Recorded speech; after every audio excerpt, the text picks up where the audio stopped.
Alright guys, welcome back to the channel. In this video I'm going to show you guys how to paint Hazzard stripes quick and easy. But if you want to keep up to date with anything that's happening in the channel, don't forget to subscribe and hit that bell notification button to become a better painter. Alright guys, let's go take a look how we paint Hazzard stripes.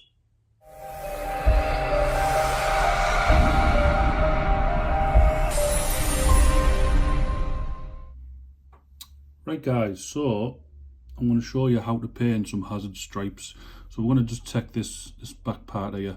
The yellow doesn't really need to be so smooth because we're going to go back over that anyway. You might have noticed I've just done a little bit of thing there, but what I'm going to show you is what you need is a thin brush, or the thinnest that you're comfortable with painting with.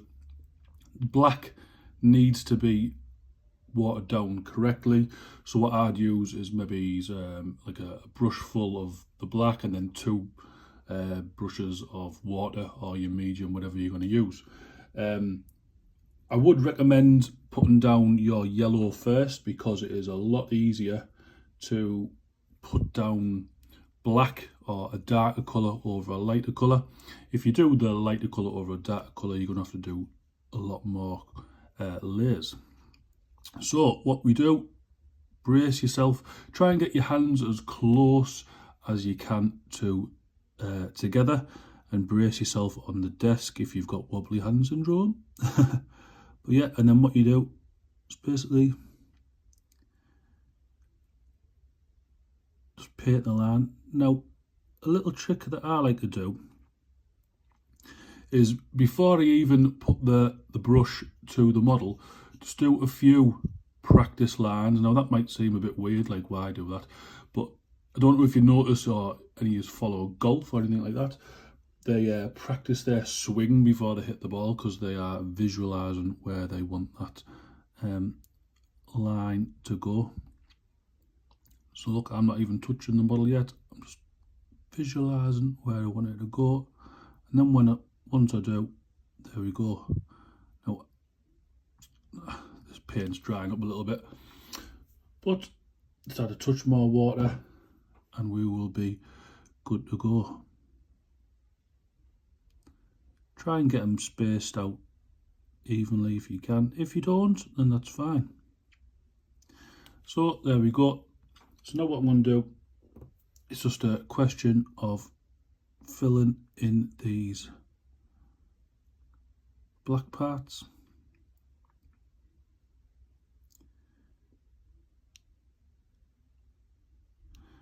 Go.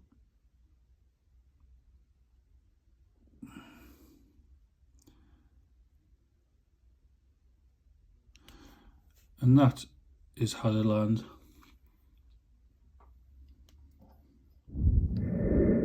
So now what we're going to do, guys, is get a bit of Avalanche Sunset and water that down. Now obviously we've done the black, so it's the yellow that's looking a bit messy at the moment. But if you like that kind of thing, then you can just leave it alone. I suppose it looks like battle damage, but basically what we're going to do now is just go in, back over the yellow. And this is why I said you don't really have to have the yellow down straight away, because we're going to paint over it. So if it was a bit messy on your base, we're just going to just go back over like that. So, and then you can see all on the back, basically just emphasising. So what I tend to do is just paint the ends, leave like near that groove there, we'll leave that, or at least blend it up so it looks like a bit of grime and stuff like that. And again, there we go. What you can do as well, if you don't want your Hazzard stripes to be totally perfect, it's just, you can do it either way, put the yellow into the black, black into the yellow, but hopefully it picks this up on camera. So we've got the yellow there, literally just put like a little line, if it'll do it, and it'll just break it up, and it'll just, see if I can do it, here we go, can you see? It basically just looks like it's been chipped. You can do that over wherever, it just gives a little bit more interest, I suppose, to just diagonal lines, bloody hell. But yeah, just go around and paint in the yellow bits.